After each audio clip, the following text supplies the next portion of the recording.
Don Antonio García Teijeiro, señoras e señores da Presidencia, membros do xurado, rapaces e rapazas premiados, familias e compañeiros, moi boa tarde. Nesta primavera, tamén primavera para a nosa lingua, reunímonos unha volta máis para celebrar esta nova entrega dos Premios Minerva, na súa 51ª edición. Malia o tempo transcorrido dende o ano 1963, naqueles primeiros xogos florais, o Colexio Manuel Peleteiro conserva intacta a ilusión de poder contribuír a fomentar a creatividade da mocidade galega, que ano a ano segue sorprendéndonos coa calidade dos seus poemas e relatos. A nosa ilusión tamén pasa porque nun futuro sexan quen de incrementar a listaxe de grandes voces literarias que comezaron aquí a súa traxectoria como creadores. Entre eles, Ismael Ramos, Premio Nacional de Poesía Xove Miguel Hernández 2023, ou Alba Guzmán, Premio Xuventude Crea neste mesmo ano e que acompañan xa o longo elenco de voces imprescindibles na literatura galega. Hoxe queremos principiar este acto de entrega dos Premios Minerva amosando a nosa máis fonda gratitude e admiración a dona Teresa González da Silva, a mestra, tecedeira de soños, polo seu traballo como eixe esencial do certame co seu traballo infatigable como secretaria do mesmo durante máis de 2 décadas. Grazas sempre, mestra. Pregámoslle que se poña de pé.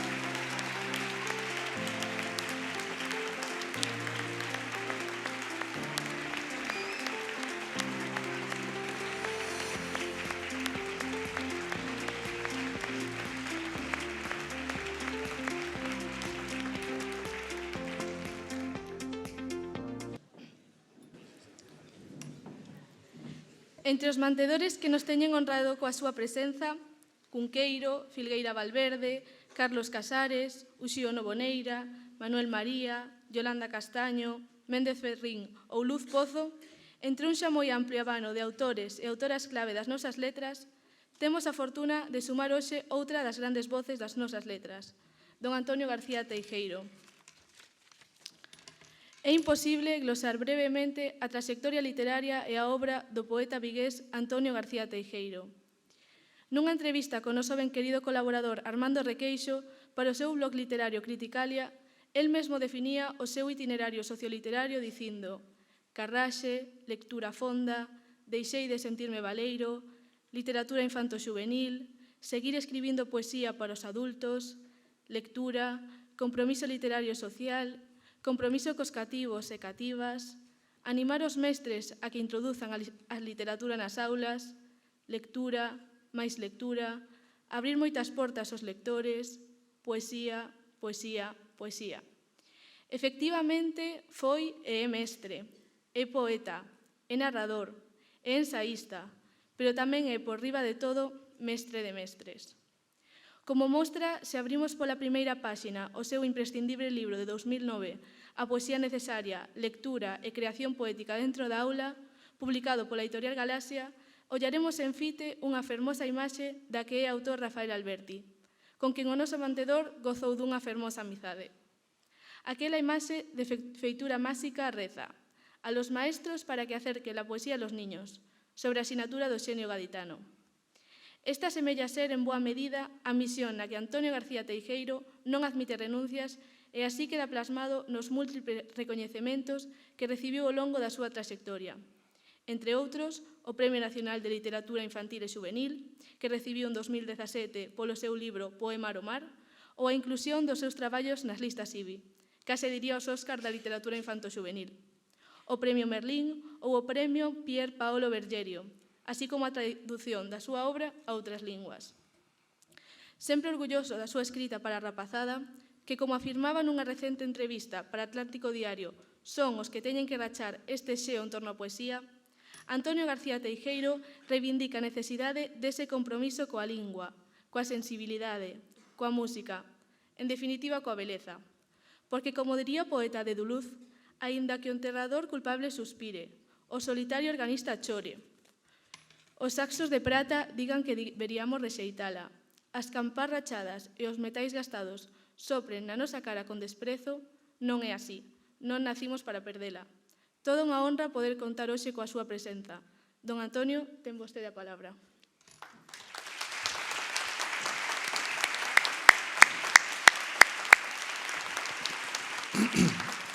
Bueno, boa tarde. Moitas grazas por esas palabras tan fermosas. Gracias, Armando, por esas palabras tan fermosas que están aí. Quero agradecer en primeiro lugar ao Colexio Manuel Peleteiro. Creo que isto é un auténtico luxo. É unha maravilla formar parte deste acto tan ilusionante. Teño que agradecer ao traballo dos coordinadores que eu coñezo, como Armando Requeixo ou Luís Alonso Girgado, que levan moito tempo facendo que isto non decaia. E ao prezado Mon Buigas por lembrarse de min e facerme a honra de ser o mantedor deste fermoso acto. E, por suposto, a Teresa, que tantos anos levou aquí para que isto hoxe sexa algo máis que consolidado. E agradecer tamén a todos e a todas os que participastes e as que participastes, gañadores ou non, por atreverse a entrar no mundo da literatura, no mundo da palabra literaria. Queda sen resposta, afogada nos acontecementos que te superan. E non é por débil, é porque hai elementos efémeros que non se poden alongar. Carla Crespo Verdullas, primeiro premio de poesía da edición anterior, do ano pasado. Ao lonxe discirnes entre as moreas de chapeus e as fraganzas vaporosas dos cafés matutinos a testa da muller, decorada con flores aínda frescas, arrincadas hai pouco dun xardín. Rosalía Bernández Río Pedre, primeiro premio de narrativa tamén da edición anterior.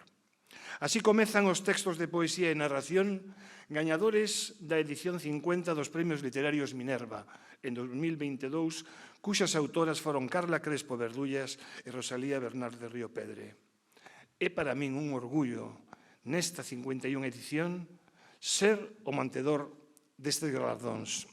Eu que xa formei parte nunha ocasión dun xurado da poesía dos Minerva da man de Armando Requeixo, non podo máis que aplaudir esta iniciativa do Colexio Peleteiro e a dos seus coordinadores xerais Luís Alonso Girgado e Armando Requeixo Cuba, ademais de Teresa, polo seu labor ao longo de tanto tempo.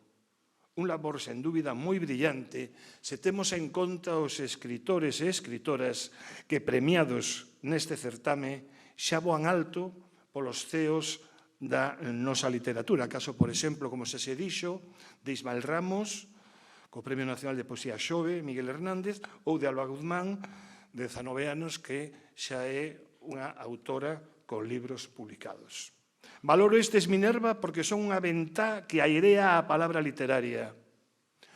Unha porta que se abre para fomentar a creatividade da mocidade e animala a utilizar a nosa lingua como algo natural e, dende logo, literariamente. Hai a palabra, ese tesouro que debemos guardar e protexer dos movementos sísmicos que a queren afogar. A min, a palabra, en forma de versos, cambioume a vida. Eu era antes da lectura poética, e outro, unha vez mergullado nas obras dos grandes autores e autoras da poesía de todos os tempos e dos lugares. Sí, lía narrativa, pero tamén comecei a ler ensaios literarios, biografías, diarios e demais. Mais o profundo, a transformación, principiou coa poesía. Unha transformación que comezara tépedamente coa narrativa, seguiu coa poesía e rematou coa escrita. E debo dicir que me sentín máis libre, máis tolerante, máis crítico, máis ateigado de humanidade.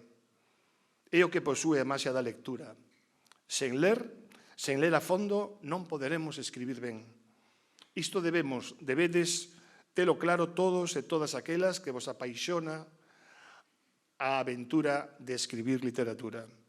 E podedes estar seguros de que, por desgraza, hai persoas que escriben sen ter un caudal amplo de lecturas. Asegúrovos que non chegarán a nada. Veñen á mente unhas palabras moi sabias de Borges, coas que afirmaba que moitos fachendean das páxinas que escribiron, pero a min comprácenme as que levo lidas. Nalgún momento da súa vida, o escritor Carlos Fuentes afirmaba algo así como que a escrita non comeza con calquera de nós mesmos, senón nos libros que lemos ata o intre de poñernos a escribir.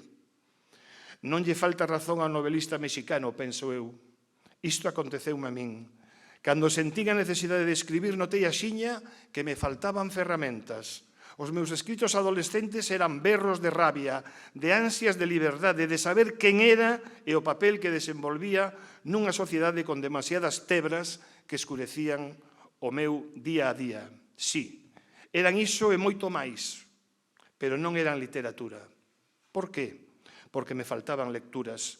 Foi a partir da lectura pausada de toda sorte de obras literarias cando a escrita lle deu sentido á miña vida. E casi chegou sen avisar. Comprendín que debía facer preguntas, que esas preguntas propiciarían unha busca, e atopei un camiño aberto que percorrer. Cos anos, as voces de escritores e escritoras que eu devoraba foron enriquecendo a miña visión do cotián para ir chegando ao convencemento de que era capaz de penetrar na realidade circundante, de decatarme das moitas arestas que esa realidade tiña e así poder rachar certos límites que me confundían. A escrita, escribir dun xeito constante, como me chegou a dicir Álvaro Cunqueiro un inesquecible día na súa casa de Marqués de Valladares en Vigo, faría que me convertese en escritor sólido e non ser únicamente, como dicía o mestre, nun escritor de ocasión. Escribindo, acadei unha enorme reivindicación persoal. Coñecínme mellor e deume referencias ben ricas do que me rodeaba. Quixen facer da palabra escrita un instrumento imprescindible para evocar, para sentir, para escarbar na conciencia colectiva, para reflexionar. Escribir e escribir serviume para encontrar a miña voz literaria, esa que marca a individualidade ética e estética para desenvolver un discurso poético propio e coherente. Estou rendido ao fermoso misterio da palabra, aos seus sons, a súa música calada, ao seu poder de vocación. Porque a palabra aloumiña, pero tamén rabuña. Porque a palabra nos transporta a dimensións descoñecidas. Porque a palabra é fonte de sensacións moi variadas e ricas. Por exemplo, se digo auga, calmo a sede, sinto a frescura da chuvia, o doce canto dos ríos. Se digo mar, pérdome na súa infinidade e embarco nun veleiro para descubrir misterios agachados. Falo coas ondas e móllome na espuma. Se digo man, nacen en min as ganas de acariñar e envólveme a tenrura. Escribo imaxes cos dedos no aire, escribo un poema e síntome feliz. Se digo guerra, sinto a dor, a destrucción, a faciana da morte e busco de seguido a palabra paz para serenarme e voar. Se digo sol, o meu corpo sorrí cos alumiños dos seus rayos mornos. Se digo bico, todo chega a se converter nun acto de amor infinito. E así podería seguir, escribir e utilizar a maxia das palabras. Escribo e escribo constantemente, ben sexa nun pano de mesa de papel, detrás dunha factura, no meu caderno, na rúa ou sentado na butaca da miña casa, escoitando música clásica ou de jazz. Calquera lugar é bo para escribir, tomar notas ou idear algo. Todo o que me rodea é unha fonte de inspiración. Sinto que o escritor ou escritora debe baixar á rúa, debe ir cos ollos ben abertos, ver, sentir o que a xente respira. Ten que vivir, non somente existir, e coñecer os sentimentos que abollan nas rúas. E ler, claro, volvo a insistir, non se pode escribir nin deixar sen ler e, dende logo, non se pode deixar de facelo nunca. Eu ando coa mirada curiosa, cos ollos ben abertos, o corazón permeable e os oídos atentos. Síntome un poeta da rúa. Gústame estar ben preto das persoas, sentir as súas olladas, as súas voces. E, dende a rúa, tomo o pulso da realidade e aplaudo as palabras de Julio Ramón Ribeiro, escritor peruano, cando dicía: comprendín daquela que escribir máis que transmitir un coñecemento é acceder a ese coñecemento. E no seu fermoso libro Prosas apátridas continuaba dicindo que o acto de escribir nos permite aprender unha realidade que ata o momento se nos presentaba dun xeito incompleto, velado, fusitivo ou caótico. Moitas cousas coñecémolas ou comprendémolas só cando as escribimos. E por ese camiño transito eu. E debedes camiñar vos, gañadores e gañadoras destes premios, e as participantes e participantes que non conseguiron o galardón, para que non os venza o desánimo nesta enorme carreira de fondo. E todos e todas que soñades con serdes escritores ou escritoras, un día tedes un longo camiño que andar entre libros, situacións diversas, emocións e unhas primeiras liñas que vos leven a unha narración ou a un verso.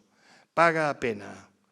Remato. Parabéns aos galardoados e 1000 primaveras máis para a nosa lingua. E como di o volume da edición de 2022, os poetas mentimos bonito. Fermosas mentiras.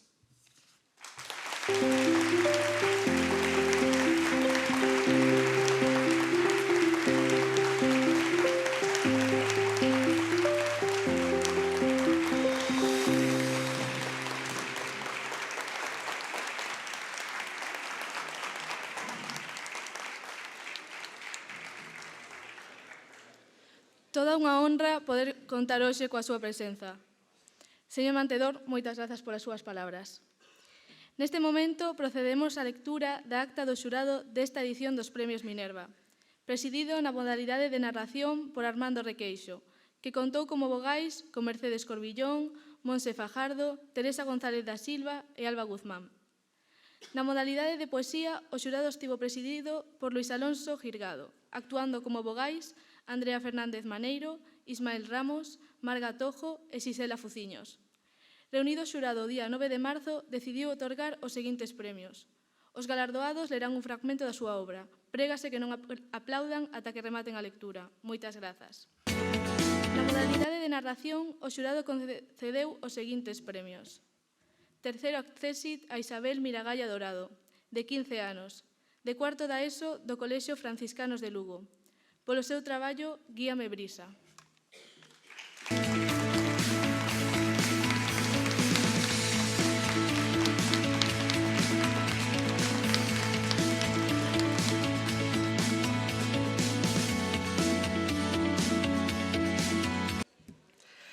Só quería, antes de comezar, agradecer sobre todo á miña familia. Grazas, mamá, por acompañarme e grazas a ti tamén, papá, aínda que non podes estar aquí. Grazas a Iria, a irmá que sempre vou admirar, e grazas a toda a miña familia que inspira as miñas historias. Tamén a ti, avó, que sei que me observas desde onde esteas.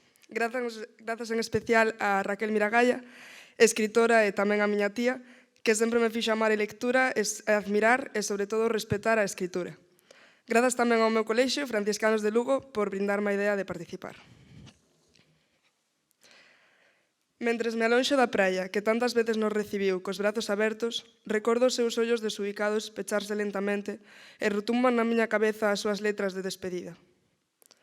E antes de que se me esqueza, amor, quero pedirche que fagas do día despois da miña morte unha velada como as que facíamos cando esta enfermidade non me consumía. Lévame por última vez á nosa praia e ao noso restaurante. E no noso último paseo pola beira do mar, pídoche, amor, que me deixes voar libre polo meu lugar favorito. E non chores, e non esteas triste, e non perdas nunca ese precioso sorriso. Emprendo unha viaxe nova, como as nosas aventuras de mozos. Só que esta vez non podes vir conmigo, Teresiña.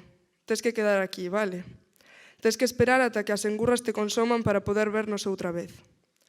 Non te preocupes, algún día ti tamén comecerás esta viaxe, pero iso será dentro de moitos anos.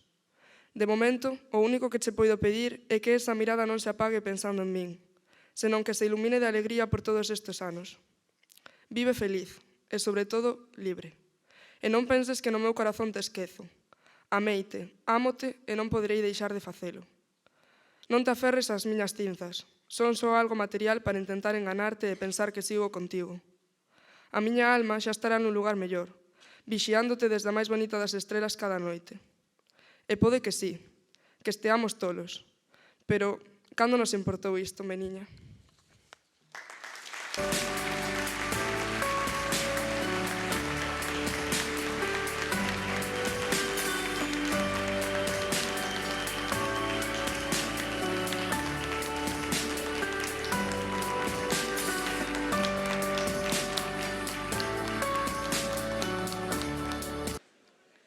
Segundo accésit a Isabel Carballal Zamudio, de 17 anos. Cursa segundo de bacharelato no Colexio Manuel Peleteiro de Santiago de Compostela, pola súa obra Camiño do Ceo.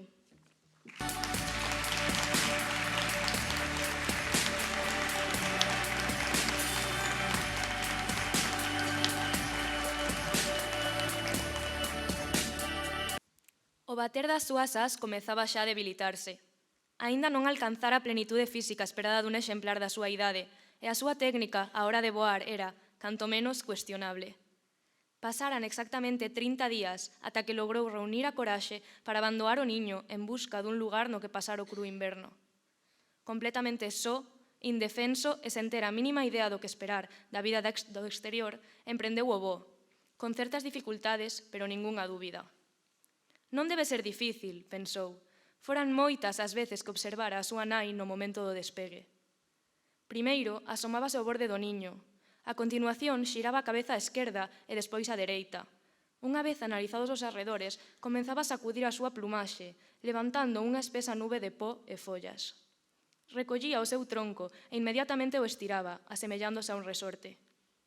A partir deste impulso, extendía as súas ás de maneira que abarcaba case todo o ceo e iniciaba un suave planeo acariciando o aire con suma delicadeza.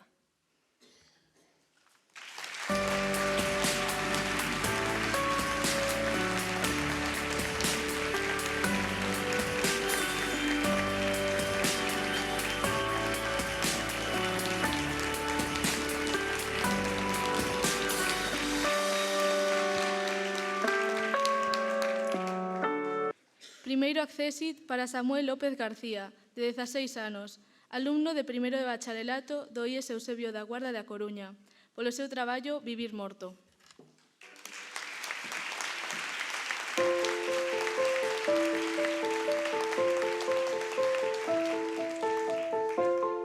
Antes de comezar, quería agradecer a miña familia, tanto a que está aquí como a que non, e a todos os meus profesores. Grazas a todos vos estou hoxe aquí. No cárcere pasaba todo o día só. Apenas saía da cela, apenas comía, apenas vivía. Diego estaba vivindo morto, dende hai moito tempo, incluso antes daquela noite. Despois dun tempo de pensamentos escuros, mirou o reloxo do cuarto. Marcaba as 3:05 da mañá. Non podía dormir, pasáballe moi a miúdo, tanto que os gardas da prisión lle deron unhas pastillas para facilitarlle o sono e que non o molestase. Ia tomar unha cando notou algo nas súas costas. Xirouse e viu aquel monstro de novo. Alarmado, observou que a porta da súa cela estaba aberta e saiu. Non había ninguén. O cárcere estaba baleiro. Mais non era o momento para pensar. Correu tan axiña como puido ata chegar ao patio, onde mirou cara atrás para ver se o seguía de preto. Porén, non viu nada. Volveu a vista cara ao patio e encontrouse co ser mirando cara a él apenas uns metros, inmóvil. Diego non sabía como chegara, mas desta vez non lle tiña tanto medo. Algúnha vez lle fixera algo? Farto de fuxir, berrou. Que queres de min?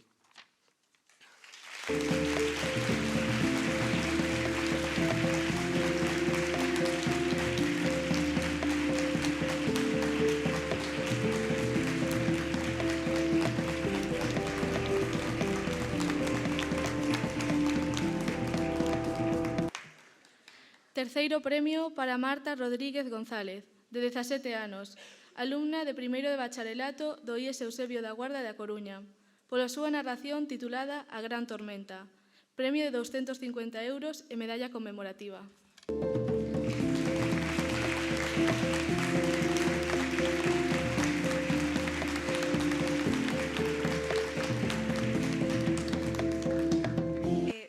Antes de comezar, gustaríame emular o meu compañeiro Samu e darlle grazas á miña familia que está aquí e a que non, e aos meus profesores por todo. Por primeira vez en todo o ano, grandes nubes negras cubrían o ceo, ou iso era o que parecían. Para ser sinceiros, era imposible saber se eran grandes ou pequenas. De feito, ninguén que as vise por primeira vez pensaría que aquilo eran nubes. Parecía máis ben que o ceo estivese caendo sobre os teitos das súas casas completamente desprovisto de estrelas. Era imposible saber se había xente paseando pola rúa. A luz dos farois nin sequera chegaba á linde da finca. Non digas parvadas. Quen vai ir pasear con este tempo? Diríalle a súa nai se o dixese en voz alta. Pero pensándoo ben, a súa nai tampouco lle permitiría estar xunto á xanela se a vise e, non obstante, seguía contemplando cunha mestura de medo e fascinación o espectáculo que tiña diante. A súa casa estaba moi metida na vila, pero Uxía sabía que dende a do avó podería oír o bramido do mar e ver as grandes ondas engulindo a area da praia e a terra dos campos. Todos os anos, cando chegaba a época de tormentas, lamentábase de non poder pasala naquel lugar que, se ben era máis perigoso, tamén era infinitamente máis bonito e emocionante que a súa casa. O avó contaba historias que puñan os pelos de punta, como a daquela vez que unha onda chegara á súa finca e rompera parte do muro, ou a de cando se lle inundara a planta baixa, na que tiña case todas as provisións e tivera que pasar varios días sen comer. A súa última aventura, na que torcera o nocello baixando as escaleiras molladas, fora que convencera a súa nai de que non podía permitir que o seu pai seguise a vivir nesa cova subterránea a que chamaba casa. Leváralle 6 meses conseguir que se mudase con elas e outros 6 quitarlle da cabeza a idea de pasar a tormenta no seu refuxio. Papá, que xa tes unha idade, pareces un neno cunha perrencha, dicíalle todas as mañás cando a avó quitaba o tema. Pero en Aninovo perdera a paciencia por completo. Quizás porque xa comezaban a soprar os ventos que anunciaban que a tormenta chegaría antes ese ano. Quizás porque o avó expresara a súa intención de levar a Uxía con el. Probablemente polo segundo.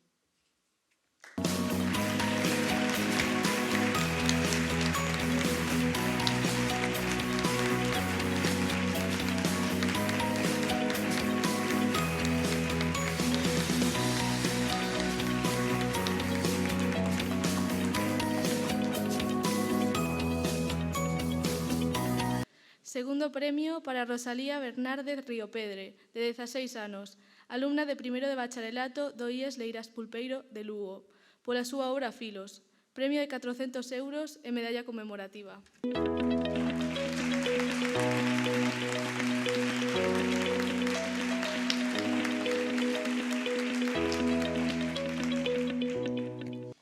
Guiounos a cociña. Estirou as cortinas e tocáronse na súa infinda finura as teas opacas. Se ben era certo que a cantidade de produtoras de filos artificiais aumentara de xeito extraordinario durante os últimos anos, sobre todo nas zonas frías do país, nas que as noites eran longas e as veciñanzas reducidas, existía aínda arredor destas empresas certa desconfianza, e Eva sentía vergoña. Tentaba cougar. Pensaba miúdo nos veciños que agochados infiltraban nas noites os seres programados para as súas entrevistas de amizade, protexidos do ollar externo polos vapores nocturnos, recendo de temores a idade. Preocupaba, sobre todo, alterar aquela rede de conceptos que tecera co coidado e a precisión da artesá nas mentes alleas, e non desexaba que ningunha das súas accións xerase repercusións negativas na imaxe construída no medio social. Baleirouna cun co café da mañá e o repenique contra o recipiente non espertou nos filos ningunha reacción. Reptaba a amarga bebida pola gorxa e sentiu o calafrío. Ollou de novo as carozas que cubrían con pétrea elegancia e simplicidade terrorífica a conexión de cabos e cores, e coas que pretendían simular a emoción do ser humano, sentimentos mesturados na imperfección do espello. Recolleu o caderno da mesa e debuxou as contornas dunha táboa. Escribía en cada cadro un requisito. Procuraba o erro definitivo, a frustración do fondo desexo revelado. Compañías Galatea defendía que, debido á precisión do exame psicolóxico, só era necesario o envío de 3 amigos a medida producidos na fábrica para topar neles o compañeiro arelado. Eva dubidaba aínda do proceder axeitado. Notaba na súa percepción o vagar lene dunha sombra que destacaba as ausencias naquelas expresións aprendidas polos seres extraños. Formulaba preguntas rebuscadas. Examinaba a anovadora tecnoloxía aterrada baixo a raiola da proximidade. Tenteaba con palabras a ilusión, asfixiaba entre as costelas a emoción do agasallo. A consciencia daquel que ve que o seu debezo, soterrado entre as raíces da árbore do subconsciente, roza a luz, que escavaron entre os pregos da terra e palparon o brillante mineral, espertaba nela un efecto da máis absoluta brutalidade. Sentíase invadida. Eva non falaba con amigos. A súa casa, a desorde de equilibrio perfecto, era un glaciar, mercullado entre auga e xeo, nunha eterna morte conxelada, a deriva xunto cos demais glaciares. Vivía nunha sintonía cromática de branco sobre gris, nunha veciñanza monótona, estrutura que se repetía, en todas as escalas, como a ordenación dun cristal.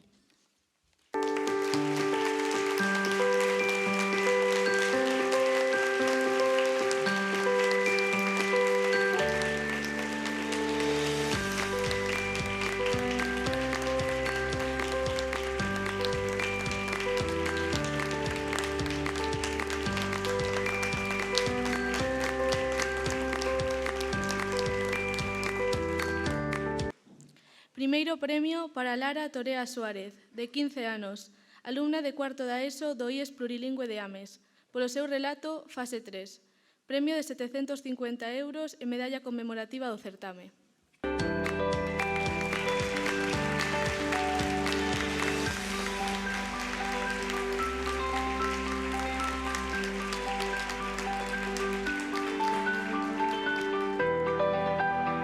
Noto nela un aceno de desacougo que me indica que me está a piques de preguntar. Acordaste de papá? Por primeira vez desde que chegou, miro a miña filla aos ollos. Desde o fondo do abismo, discirno o seu medo a resposta, visceral e tétrico, erguéndose a modo sobre o seu organismo como un déspota famélico. Era o teu home, mamá, vivía contigo en Esteiro. Escorrégalle un regato senlleiro pola meixela. Desde aquí abaixo, todo o que me dis escoita en resonancia, como verbas ancestrais, como runas escandinavas na cripta segreda da memoria. Procuro a imaxe dun vello amante e atópome de novo prendida nas redes nebulosas do olvido. Alí sentada, vexo menos a unha muller que a rapaza que todo lle quedaba sempre pequeno demais. Lembro o seu léxico de subordinadas revesgadas, a obstinación ontolóxica co éxodo persoal. Lembro achegarme ao marco da porta e vela nutrir as páxinas con esoterismo púrpura nas deshoras dos venres. Ás veces, cando penso no que fai de min unha nai, penso tamén en Silvas, en ausencia, en sertralina. Penso en todo o que fixo dela unha nai, poida que máis do que eu nunca o sería. Fora, o ise roibo do ceo fálame verbas mansas.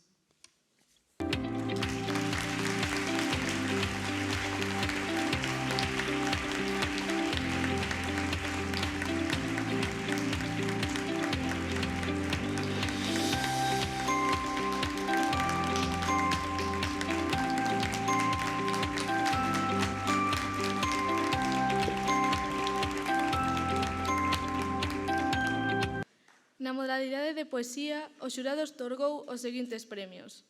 Terceiro accésit a Paula Expósito Giadás, de 16 anos, de primeiro de bacharelato do IES Antonio Fraguas de Santiago de Compostela, polo seu traballo no berce dos teus ollos verdes.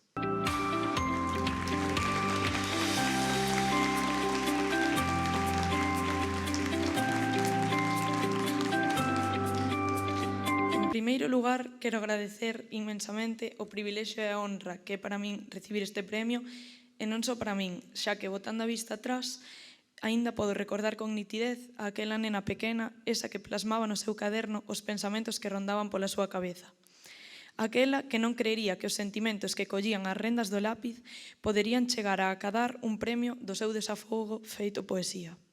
E aproveitando a miña lembranza dela, tamén quero dedicar este galardón á persoa a que define esta obra e describe con exactitude todos os meus sentimentos e lembranzas diarias por ela, poñendo corpo dende o primeiro ata o último punto co obxectivo de reflectir nos vosos ollos o que ven os meus cando me refiro a esta persoa entre versos.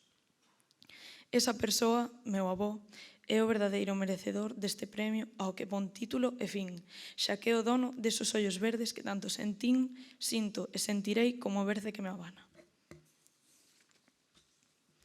Arriba, onde a lúa revela o sol incesante, deixándome verte, mentras ti ollas caladiño, omnipresente.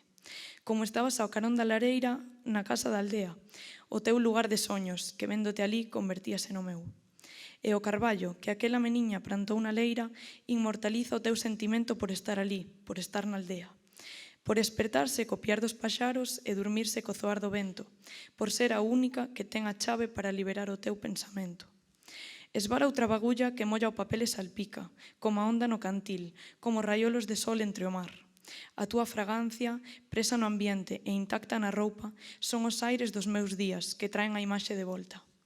Vaguas esvaran dende os meus intensos ollos verdes, corazón que doe e queima, contrastando a miña pel conxelada. Inxustiza e loito, palpable nos rostros febles e nos beizos caídos. Non cesa a imaxe, o ir e vir, o teu sorriso, a negrura da noite e do día.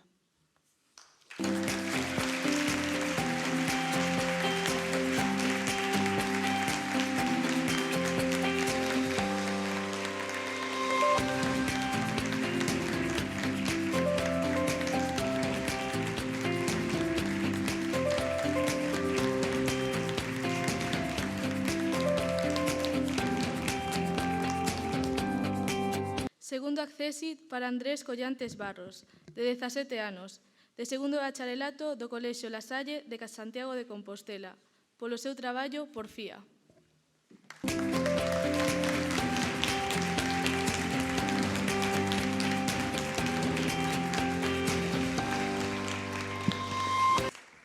É un prazer estar de novo aquí, acompañado dun presente literario e sentado nunha bancada na que se albisca un porvir maravilloso, un futuro que está en verso, porque o futuro non é outra cousa que o último verso dun poema que uns deron en chamar vida.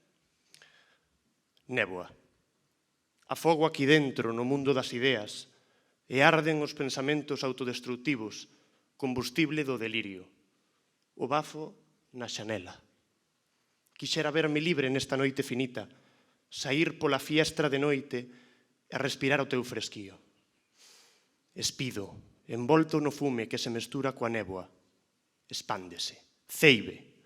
Albíscanse as esperanzas nas luces, distorsionanse en neón ao atravesar a calixe, mestúrome na nebulosa das lembranzas inconexas, as vaguas fúndense corballo, choro en verso, e pérdome na brétema que censura a realidade.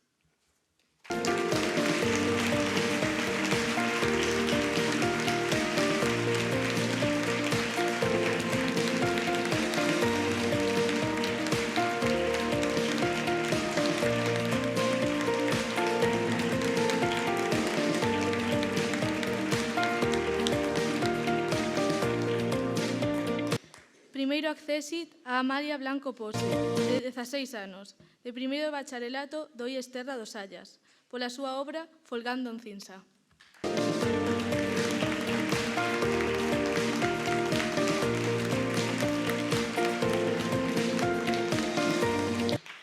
Gustaríame dedicar tanto o propio premio como este poema a Alba Cuns por ser o meu maior apoio,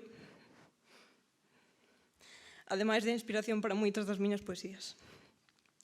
Se te vas, descaraba o meu corazón e lévao contigo, aos recantos máis ocultos da boscaxe do teu ser.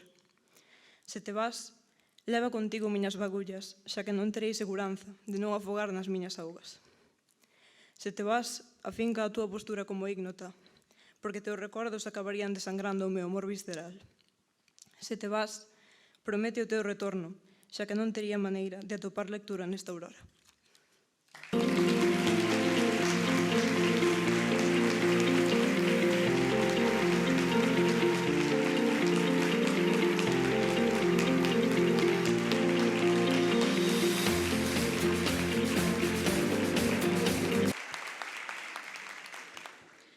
Terceiro premio para Eloi Morán Castedo, de 17 anos. Cursa segundo bacharelato no Colexio Manuel Peleteiro de Santiago de Compostela, polo seu poema Xeografía do Ser, premio de 250 euros e medalla conmemorativa.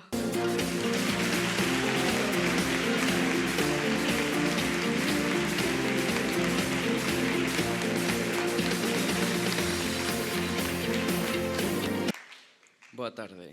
En primeiro lugar, quería compartir a ilusión que me fai gañar este premio organizado polo meu colexio e aproveitar a ocasión, o ser este o meu derradeiro curso en Peleteiro, para dedicarlo a todos os profesores e compañeiros destes 15 anos.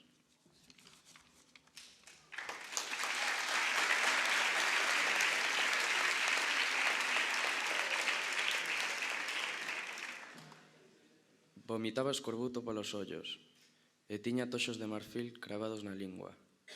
Dos ouvidos brotábanlle regatos de prata e fervenzas de esterco que afiaban con unllas de mercurio a caluga podrecida e lixada polo pío das bestas.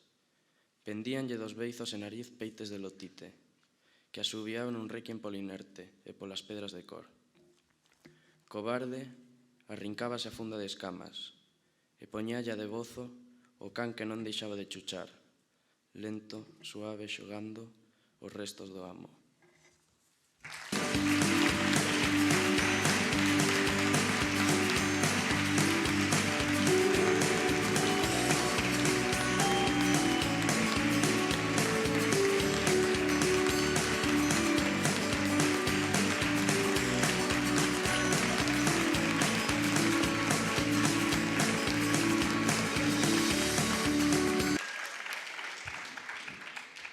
Segundo premio, Carmen Rosales Cabrera, de 17 anos, de primeiro de bacharelato do IES Illa de Tambo de Marín. Polo seu traballo, Obedece Corpo.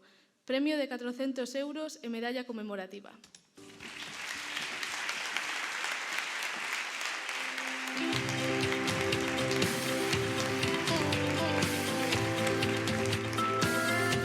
Isto é arteria.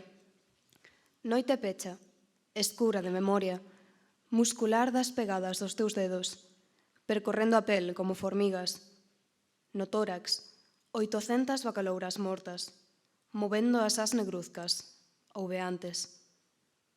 E porén lembras o chío do berrante movemento como puñais de asbesto nos pulmóns, a negra flor do exoesqueleto, abríndose, medrando, ata os teus pétalos de sangue, viscosa e carne nova, semellan ladros, noite pecha, melodía insoportável.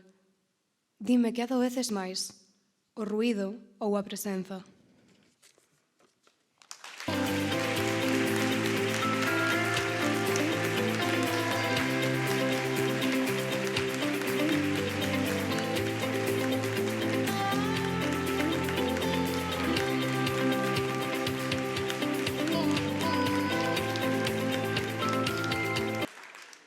Primeiro premio, Carla Crespo Verdullas, de 18 anos. Cursa segundo de bacharelato no IES Plurilingüe de Ames. Polo seu traballo, Sangre da miña alma. Premio de 750 euros e medalla conmemorativa.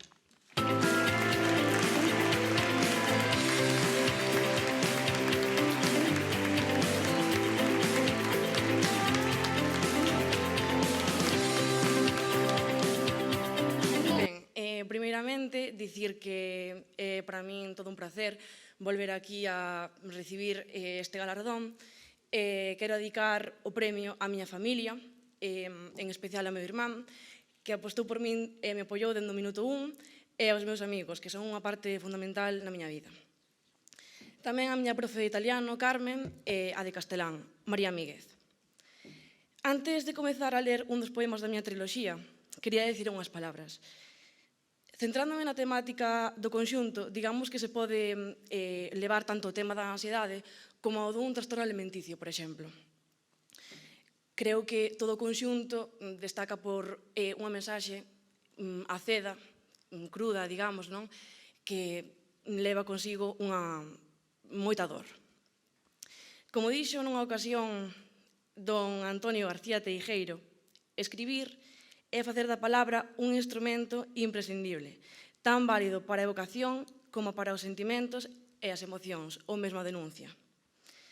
Decidín tratar estes temas en cada poema pola miña experiencia persoal e tamén polo que fun observando ao longo do tempo noutras persoas cercanas a mí. Creo que é unha maneira diferente de visibilizar un dos problemas que a maioría nos tocaron algunha vez, ben sexa directa ou indirectamente. Véxome na obriga de dicir que para min é todo un honor contar coa presenza de don Antonio García Teijeiro, un poeta prolífico cunha gran traxectoria. Non hai moito tempo que estive lendo algunhas das entrevistas que lle fixeron e realmente sentíme moi identificada co que dicía. Engadir tamén que o título da miña obra ten unha clara pegada da autora galega Rosalía de Castro, Sangue da miña alma, porque alma era unha palabra que ela empregaba moi frecuentemente. Con todo, simplemente dicirvos e animarvos a que non deixedes de ler e que nunca é tarde para intentar escribir unhas cantas liñas. Quen sabe o que pode salir de aí, non? Pero compre que teñades en conta que a poesía non é un xénero de xente cursi, de persoas débiles que viven noutro mundo. Non. En realidade, vivimos no mesmo mundo, pero eu digo que os poetas estamos fartos de vivir nunha sociedade superficial. Digamos que somos os incomprendidos nunha sociedade improbable. E agora vou ler o primeiro poema da miña triloxía. Unha noite, de súpeto, apareceu na miña cama. Subiu polos costados do almadaraque da habitación, silenciosa, pulcra, sen arriscar a súa incógnita faceta, sen rachar o medo que me posuía e sen adiantarme por banda. Avanzaba hiperativa, non acougaba en ningures, nin na súa casa, nin preto de min. Endexamais a quixen conmigo, pero un día, e dous tamén, comezas a soportar a súa presenza, a lidar co seu murmurio, como cando remata unha conversa incómoda, como cando remata unha forte discusión. Continúas por rachar con outro dos teus medos e mírala a cara.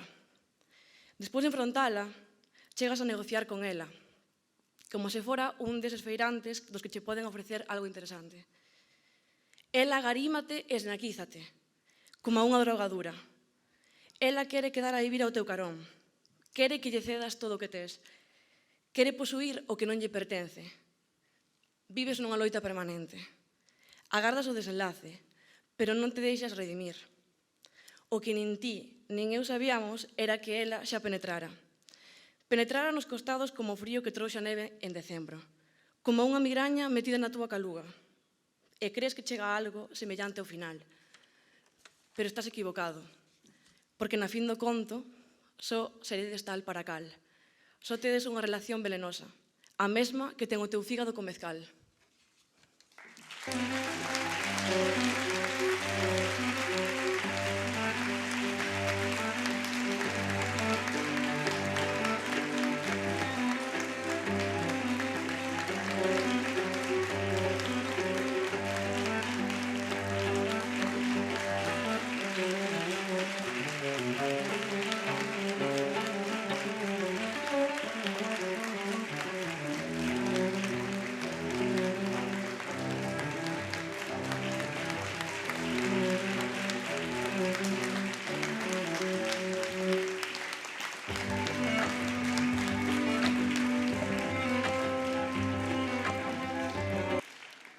Rematada a entrega dos premios, toma a palabra do Luís Peleteiro, director do colexio.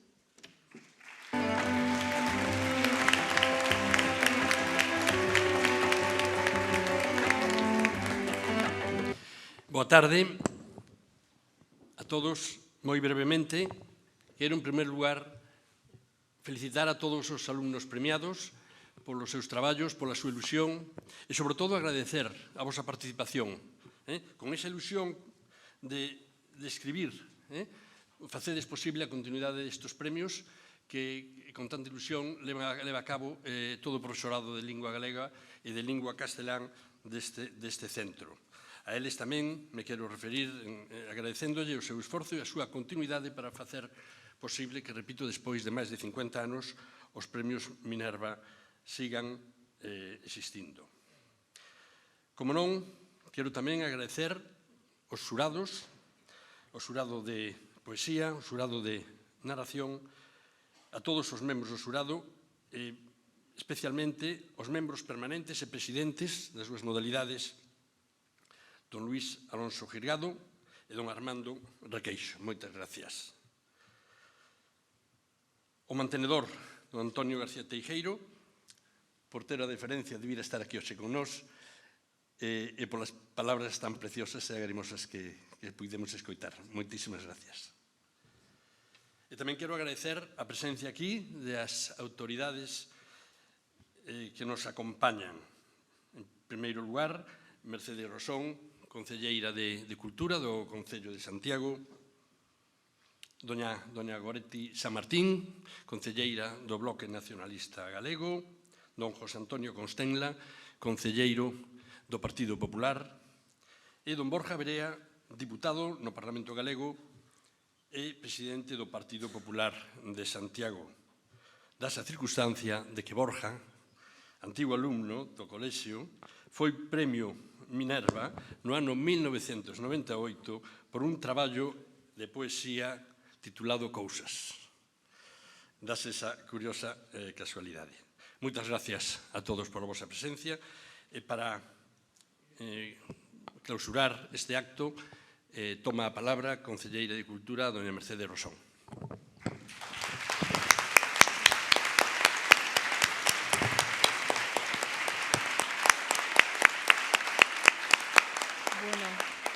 Moi boas tardes a todas e a todos. Antonio García Teixeiro, mestre de mestres, maravilloso as túas palabras, maravilloso discurso. Luís Peleteiro, director do Colexio Peleteiro, Armando Requeixo, amigo secretario científico do Instituto do Centro Ramón Piñeiro, Teresa González da Silva, que tanto leva feito polo galego neste importante centro que é o Colexio Peleteiro, e Mon Boigas, profesor tamén do Colexio Peleteiro, e hoxe quen lle toma o relevo a Teresa como secretario destes premios Minerva. Bueno, eu antes de nada quero públicamente felicitar o colexio por ese recoñecemento recente tan importante que o coloca como o centro máis importante do territorio español, e iso creo que é unha honra para Galicia e para Santiago de Compostela.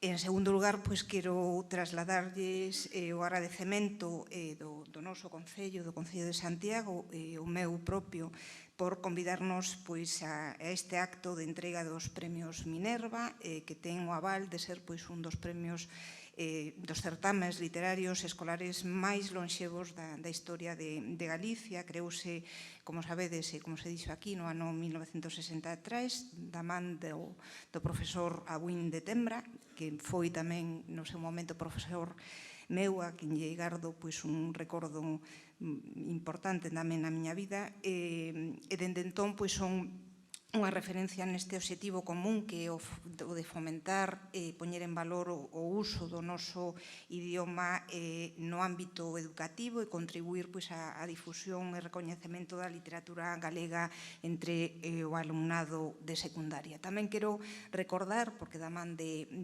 Abuín de Tembra estaba o meu prezadísimo tamén Manolo Quintáns, tamén profesor deste centro, e, por suposto, Luís Alonso Jirgado, que contaba con que estivera hoxe aquí nesta mesa, que foi probablemente a persoa que me fixo amar a literatura, e necesitala tamén. Tres persoas moi importantes na historia cultural da nosa cidade e que estiveron sempre presentes na historia destes premios.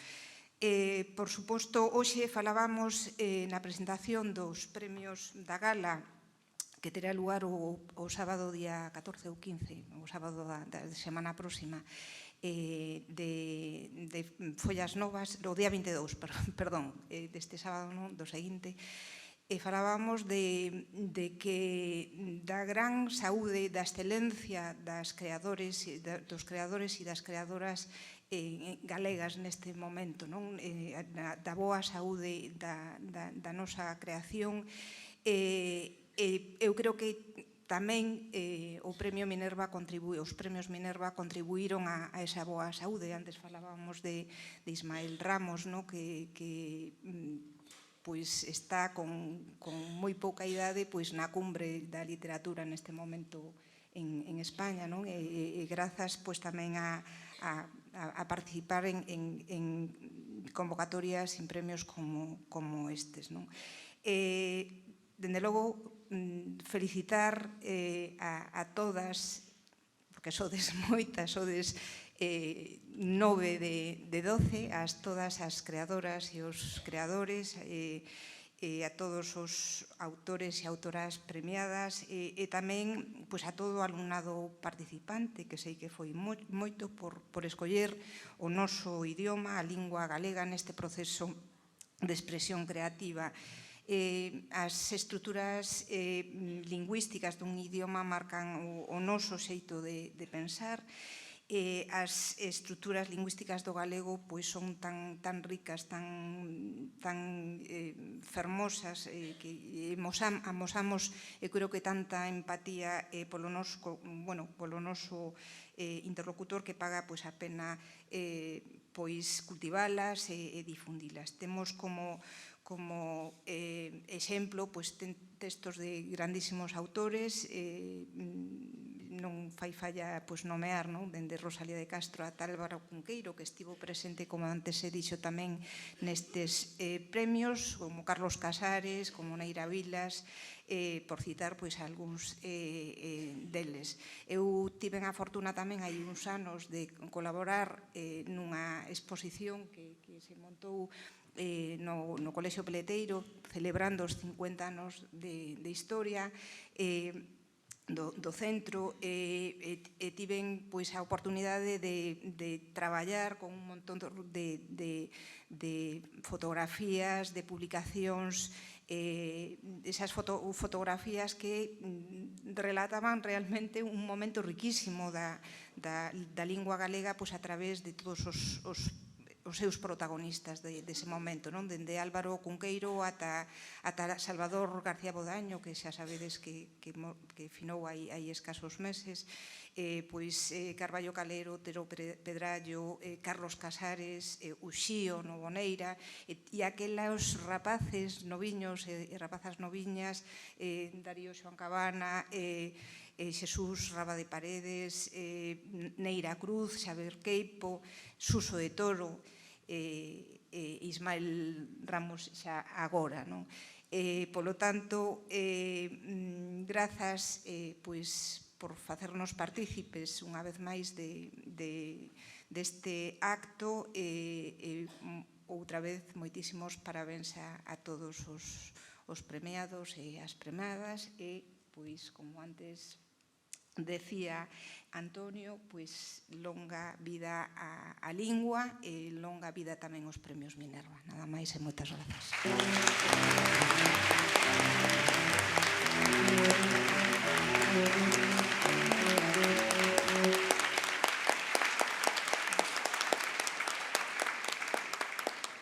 Os nosos parabéns para os premiados e moitas grazas a todos por acompañarnos neste acto. O próximo ano verémonos na edición número 52. É moi importante tamén, podemos vernos agora nas instalacións do comedor do colexio para compartir un viño de confraternidade. Moitísimas grazas.